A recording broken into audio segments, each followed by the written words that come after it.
Okay, peace you guys. Today we have a really simple video where we're going to be talking all about the Suit of Swords for tarot, alright?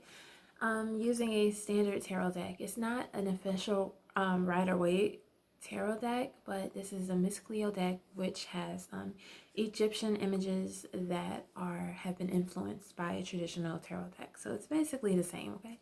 And I have an amethyst crystal here. Just to make sure we're having clear communication. And because it's a beautiful stone. Yeah. Okay, so yeah, we're going to talk about swords today, and we're going to keep it short.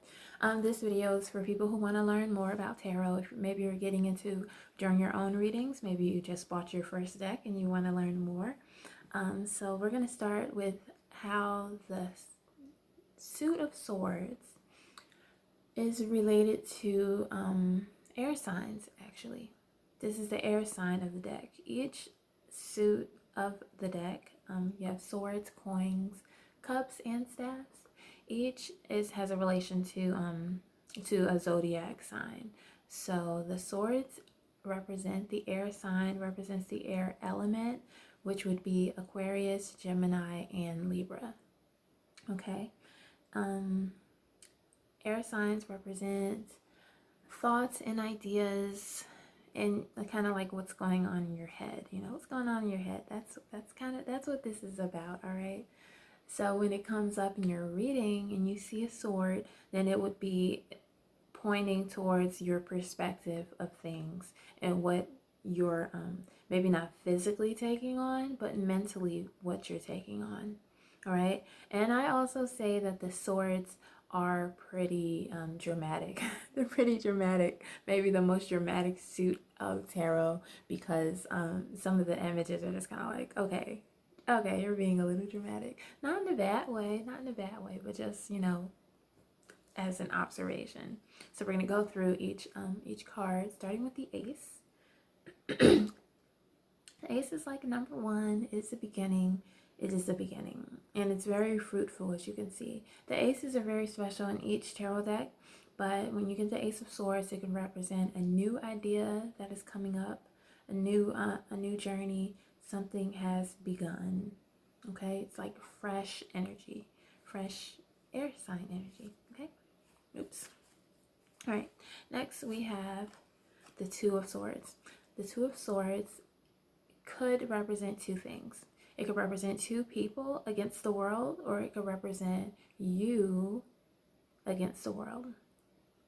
Now, I say this one is a very dramatic card as well because, as you can see, the water in the back is calm waters, all right? It looks like the lady is fighting, but there's nothing attacking her. So if you get the Two of Swords in your reading, it might be time to evaluate what is all in your head. Are the threats that you perceive, is it all in your head or is it real? Okay? You're not alone. The Three of Swords, of course, this is dramatic. This is definitely letting heartbreak and letting sad things take control over your life. All right? It's piercing through. Like, this is just those heartbreaking moments. Like, oh my goodness gracious, it really hurts. The Three of Swords is something that hurt you. The Four of Swords, now in this deck, the Four of Swords is one of the only cards that are indoors. Most of these cards represent outdoors or represent just like a neutral background, but this is clearly an indoor card, okay? Representing being inside of yourself, being calm though. Calm, time for rest, time to take a nap. Just relax. Just relax. If you get the Four of Swords in your card, it's really time for you to relax. For your benefit, you need to calm down. You need to calm down, okay? Five of Swords is definitely representing worrying about the wrong things. The fives in general for each suit, they can represent different energy that's going on, like a lot of energy, strife, work, not getting along. But with the Five of Swords here, it's kind of like, well, the imagery on the card is several things. But for the most part, it's like, what are you focused on? Are you focusing on what you have? Or are you focusing on what you don't have? Okay. Anxiety is a big card here. The Six of Swords is actually very very optimistic because it's moving into a new door, moving into new directions. If you're into the Orishas, the Six of Swords is actually a card of Papa Legba. So if you get this card, it really does represent you're moving in new directions, and it's a positive thing. It might look cloudy and whatever, but yeah, you're going forward. You're going forward. Okay, Seven of Swords is to take note of what your advantages are. Okay, maybe you don't want to take advantage of somebody, but if there's something that you can do that will benefit you, go ahead and do what you can do that's going to benefit. All right, don't feel guilty about it. Especially since the Seven of Swords is the seven represents your belief system and thoughts and ideas. I would say that you probably have the thoughts that can benefit you as well. You know what I mean? Take the perspective that you can win, depending on the situation. The Eight of Swords is feeling overwhelmed and allowing yourself to feel overwhelmed. Maybe you took on all these extra projects that you don't need, but when you have the Eight of Swords, it usually means that you can release, some of these things that are stressing you out. You just have to determine what you can release.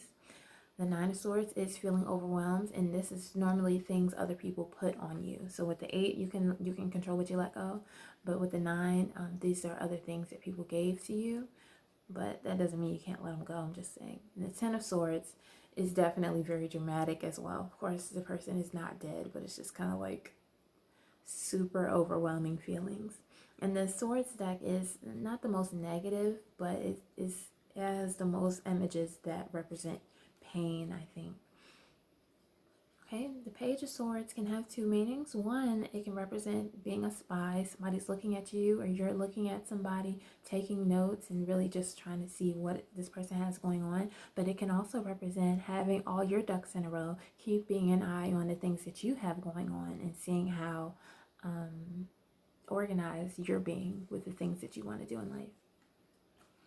Okay, Knight of Swords is moving forward, but trying not to be distracted as you move forward. You know what I mean? Because knights represent movement in the deck. You get the Knight of Swords, you're moving forward with your ideas, or something actionable is happening, but distractions are around. Okay, the Queen of Swords is a very confident woman. She's a very confident woman, and she has, let me see, her confidence comes from the things that she has seen and done in the world, and she knows what is real and what is not. So if you get this card, it does represent that you probably are right with your speculations. And the King of Swords as well, he is an authority. He's an authority, but he's a fair man, okay? Just like the Queen is right about things, the King is as well. So you should probably take his advice.